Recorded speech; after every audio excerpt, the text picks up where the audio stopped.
नमस्कार दोस्तों, कैसे हैं आप लोग। उम्मीद करता हूँ कि सभी लोग अच्छे से होंगे। तो लीजिए, एक बार मैं फिर हाजिर हूँ एक नए टॉपिक के साथ मेरे अपने चैनल ऑनलाइन प्रिपरेशन विद पीके में। और मैंने इस टॉपिक में प्राचीन इतिहास से संबंधित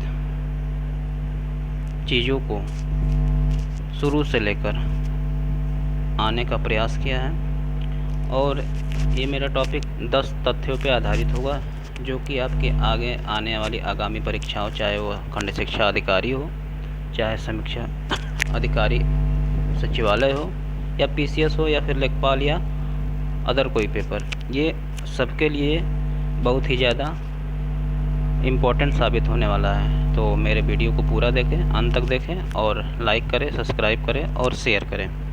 तो इसकी शुरुआत मैंने प्राचीन इतिहास के प्रागैतिहासिक काल से की है, और जिसके 10 बहुत ही महत्वपूर्ण तथ्य अब मैं आपके सामने रख रहा हूँ। आइए इसको देखते हैं।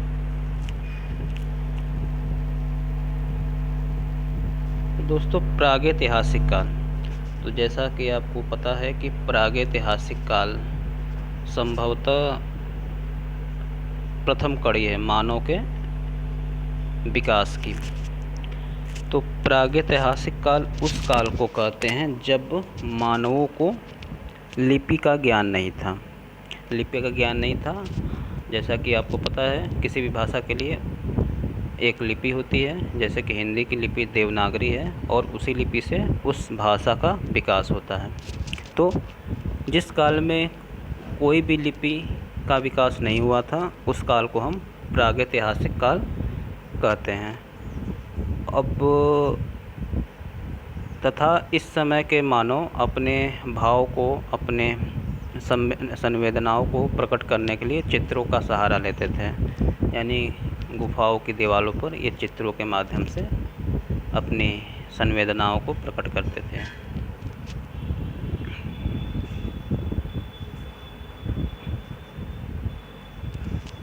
आगे बढ़ते हैं।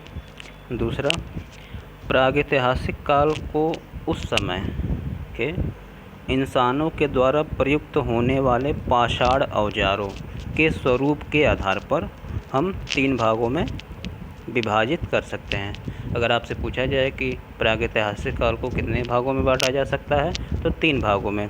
और इसका बंटवारा किसके आधार पर होता है? उस समय के पाषाण जो औजार प्रचलन में थे, उनके आकार और स्वरूप के आधार पर इनका विभाजन किया गया है। तो आइए देखते हैं वो 3 कौन कौन से हैं। पहला हमारा है पुरा पाषाण काल।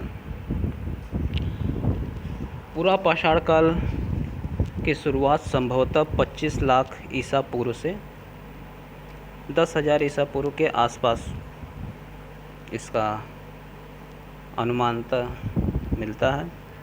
दूसरा हमारा है मध्य पाषाण काल। ये 8,000 ईसा पूर्व से 4,000 ईसा पूर्व के आसपास इसका समय काल है। और तीसरा है नवपाषाण काल।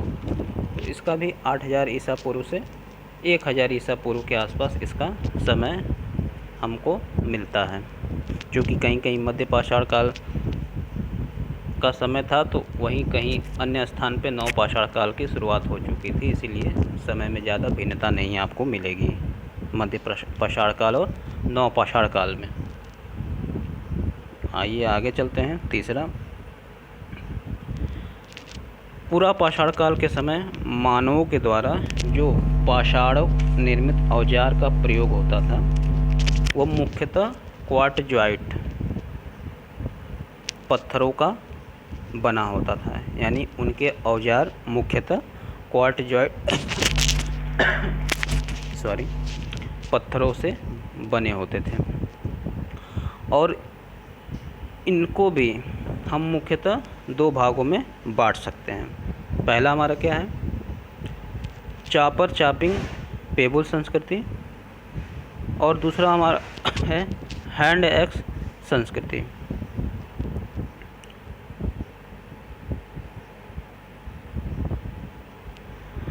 जो चापर चापिंग पेबल संस्कृति है, उसके उपकरण सबसे पहले पंजाब के सोहन नदी घाटी, जो कि अब पाकिस्तान में है, वहाँ से हमको प्राप्त हुए हैं। इस कारण चापर चापिंग पेबुल संस्कृति को हम सोहन संस्कृति के नाम से भी जानते हैं। अगर आपसे पूछा जाएगा कि सोहन संस्कृति कहाँ से हमको प्राप्त हुआ है या चापर चापिंग पेबुल संस्कृति के बारे में पूछा जाएगा, तो दोनों का उत्तर एक ही होगा, क्योंकि दोनों संस्कृतियाँ एक ही हैं। अब आइए देखें चापर क्या है। चापर बड़े आकार के उपकरण होते हैं जिनको पेबुल से बनाया जाता है, और पेबुल गोलाकार पत्थरों के छोटे छोटे टुकड़े होते हैं, जो कि नदियों के द्वारा जो पत्थर बह के आते हैं वो घिसते घिसते गोलाकार और छोटे छोटे आकार के हो जाते हैं, जिनको कि हम पेबुल कहते हैं। और चापिंग दोहरी धार वाले हथियार होते हैं, जिनका प्रयोग आदि मानव या मानव उस समय के पेड़ों पौधों को काटने, मिट्टी को खोदने के लिए करते थे। दूसरा हमारा संस्कृति जो था वो है हैंड एक्स संस्कृति। तो हैंड एक्स संस्कृति के उपकरण सबसे पहले हमको मद्रास के अतिरपक्कम से प्राप्त हुए हैं, और चूँकि मद्रास से प्राप्त हुआ है इसलिए हैंड एक्स संस्कृति को हम मद्रास संस्कृति के नाम से भी जानते हैं। इस संस्कृति के अन्य उपकरण जो हैं वह क्लीवर और स्क्रैपर हैं, जिसके कारण कभी कभी इसको क्लीवर स्क्रैपर संस्कृति के नाम से भी जाना जाता है। क्लीवर दोहरी धार वाले होते हैं और स्क्रैपर या खुरचनी के किनारे धारीदार होते हैं। अब आइए देखते हैं कि पूरा पाषाण काल से संबंधित महत्वपूर्ण स्थान कहाँ कहाँ थे। तो सर्वप्रथम तो पूरा पाषाण काल से संबंधित निम्नलिखित स्थलों में कश्मीर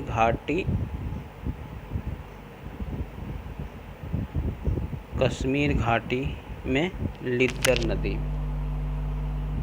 कश्मीर घाटी में लिद्दर नदी के किनारे पहलगांव से पूरा पाषाण काल से औजार हमें प्राप्त होते हैं।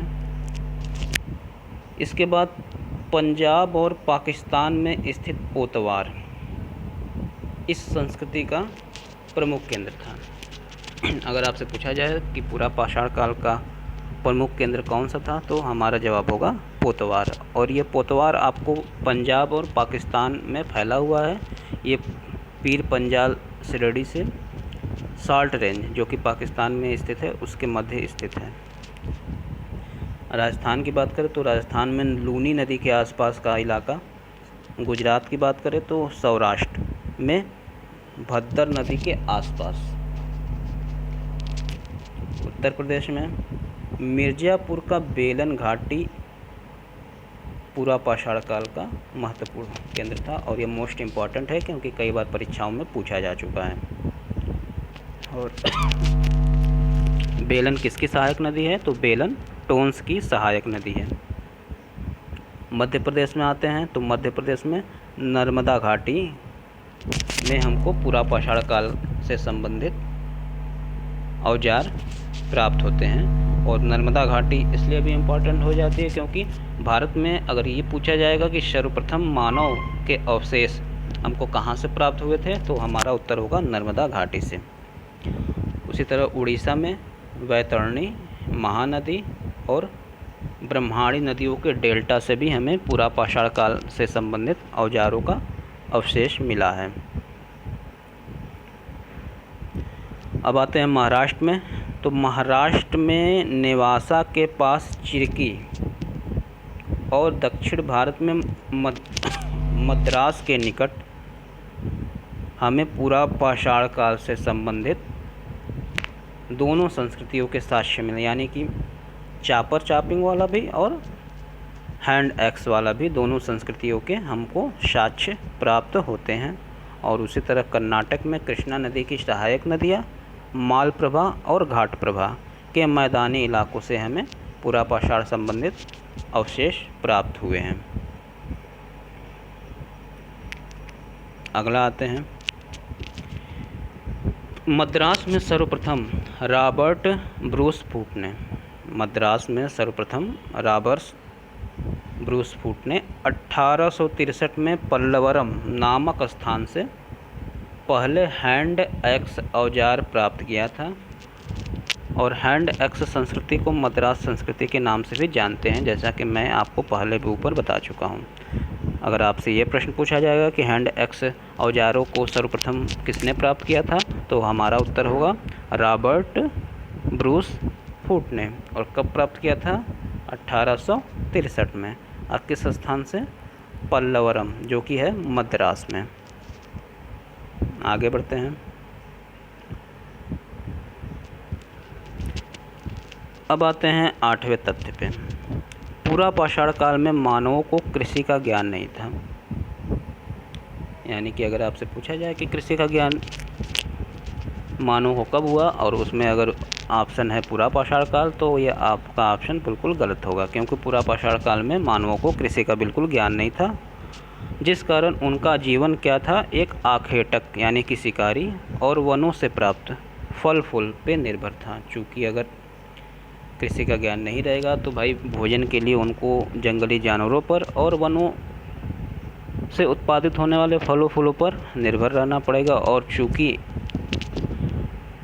एक ही स्थान पे ज़्यादा समय तक टिक के रहने से भोजन की प्राप्ति नहीं होगी, इसलिए उनका जीवन भी क्या था? घुमंतु था। यानी कि वो भोजन की तलाश में एक स्थान से दूसरे स्थान पे भटकते थे। और मानव आखेटक था और खाद्य संग्राहक था, यानी कि खाद्य का वह संग्रह करता था, यानी कि कुछ दिनों के लिए अपने भोजन का प्रबंध वो करता था, अपने साथ अपने पास रखता था।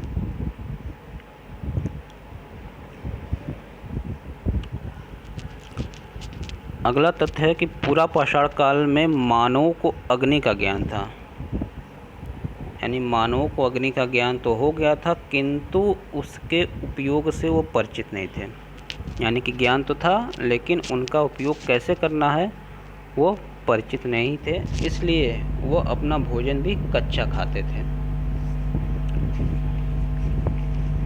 और पशुपालन की शुरुआत भी उस समय नहीं हुई थी। कब? पूरा पाषाण काल में। और मानव का जीवन घुमंतु था। इसके अलावा अगले तथ्य पे आते हैं कि पाषाण काल में, जो पूरा पाषाण काल में है, पाषाण निर्मित औजार इनकी क्रांतिकारी घटना है। और इन्हीं औजारों या हथियारों के कारण इस सभ्यता का नाम पाषाण काल पड़ा, क्योंकि पत्थरों के औजारों की प्रधानता थी, इसलिए इसको हम पाषाण काल के नाम से जानते हैं। औजार निर्माण में मुख्यतः क्वार्टजाइट, अगर पूछा जाएगा कि मुख्यतः किस पत्थर का प्रयोग होगा, अधिकतर या मुख्यतः, तो क्वार्टजाइट। और क्वार्टजाइट के अलावा भी बलुआ पत्थर और लैटेराइट पत्थर का भी प्रयोग ये लोग करते थे हथियार के निर्माण में।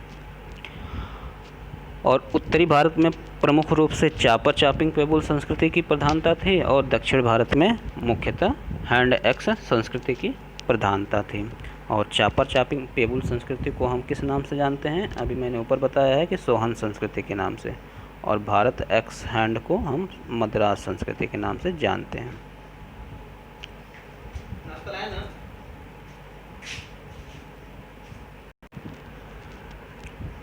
तो इस प्रकार ये जो 10 मुख्य तथ्य थे पूरा पाषाण काल से मैंने आपको बताया, और ये 10 तथ्य बहुत ही ज़्यादा महत्वपूर्ण हैं, जो कि आगामी आने वाले किसी भी परीक्षाओं में ज़रूर पूछे जाएंगे।